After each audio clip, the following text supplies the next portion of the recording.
يا جماعة، أنا حابب أشارككم قصة حصلت ليا من فترة قريبة، وكانت فعلا من القصص اللي بتفضل في بالي ومش هنسى لحظة من لحظاتها. القصة اسمها الظل اللي بيلاحقني.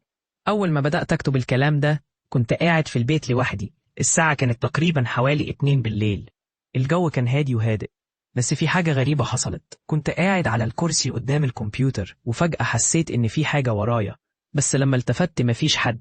بس الإحساس ده مراحش، زاد وابتدى يحسسني إني مش لوحدي. وفي ثانية سمعت صوت خفيف جدا كأن همسة، بس ما كنتش عايز أقول إيه. حاولت أركز، لقيت الصوت ده جاي من الحائط اللي ورايا. وبعدين حسيت إن الظل اللي ورايا بدأ يتغير، يعني مش بقى ظل عادي، ده بقى شكله غريب، كأنه هياكل فيا أو كأنه بيتحرك. وأنا قاعد أقول لنفسي ده خيال، ده كله خيالات. بس الحقيقة كانت مختلفة تماما. بدأت أفتكر إن ده ممكن يكون جن أو شيء من ده، وقلبي بدأ يزيد خفقانه. حاولت أهدى، بس الظل ده بقى بيكبر وبيظهر ليا أكتر وأكتر، بيشاور ليا ويحاول يوصل لي رسالة.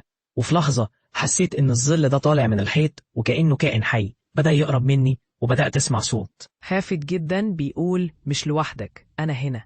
حسيت إني مش قادر أتحرك، رجليا كانت بتتلخبط وقلبي كان عايش في عالم تاني. حاولت أصرخ لكن صوتي كان مخنوق. فجأة الظل ده اختفى وابتدى الجو يرجع طبيعي، بس إحساسي إن اللي حصل ده مش هنساه أبدا. ومن ساعتها وأنا بحس إن في ظل دايما بيتبعني.